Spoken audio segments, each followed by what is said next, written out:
I love the little spinny thing, the spinny thing.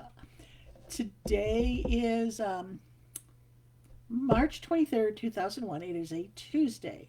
Tuesday, March 23rd, 2001. And this is day 2 of the 5-day LinkedIn challenge. Today we're going to look at kind of a great overview of your LinkedIn. And we're going to be looking a little bit at your history and at your grammar. First, we'll look at the history, and I'll tell you a little story about me. If you look at the history on my LinkedIn profile, there's some information there about me being a secretary. Um, there is some information there about my business. There is some information there about a business that I previously had.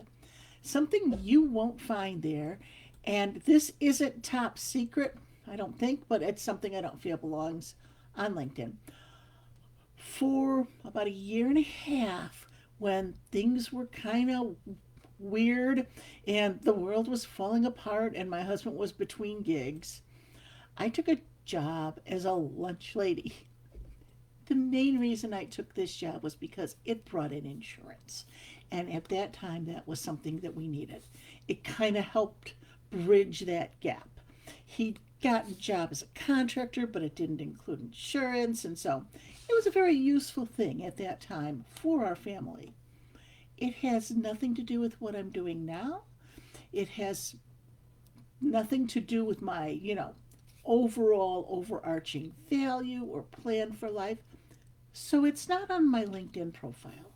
Your LinkedIn history is not typically something, unless you're looking for a day gig where they may worry about those numbers. People aren't generally looking and going, but you weren't doing anything from this year to that year, slacker. So it doesn't matter so much that you have that consistency. I don't think any of us are doing looking for jobs with the government. Well, one person maybe, but most of us aren't looking for jobs with the government where we're getting one of those thorough background checks.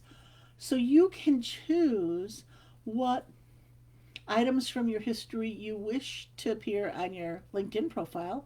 If we want to go into deeper discussions about that, that would be a one on one discussion, but you can choose what shows up and what doesn't.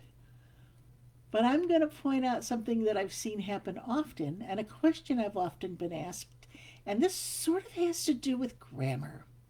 One of the questions I get asked is, should we write on LinkedIn in first person or third person? I know when people are looking at a personal LinkedIn profile, they know that it is you writing about yourself, and it's sort of expected that it be written in first person. I also know some people are much more comfortable writing in third person. I do not care which you do.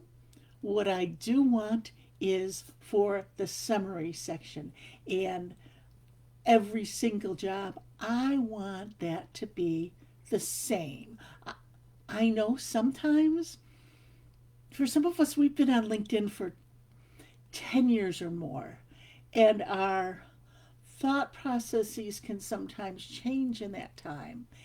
And so you may have had it in third person earlier and then switched it to first person, but didn't go back and check everything. And it's kind of the same thing with the Oxford comma, which is the one you should use, or that other comma. It should be consistent throughout. If you're using an Oxford comma, use it all the time. But what we want to have is consistency, that if people are looking back, they're not thinking that you're negligent and sloppy and inconsistent, because we want to look professional all the way throughout. Even if there's a little bit of a relaxed tone, you don't want to be flip flopping back and forth between one format of writing and another. So today, I just kind of want you to go through and say, does this sort of run together? And I've just glanced at mine and realized there's something I should be changing. If you You don't have to send me screenshots today. Just say, hey, yeah, I looked and I'm good. Or I looked and I found changes I should make. That's all I need for today. Tomorrow we're going to talk about some other things that we're going to actually be digging into your headline, and I'm going to be telling you what you should have and why it's important, and some really great ideas from that. Get to work, and I will talk to you guys tomorrow. Have a great day.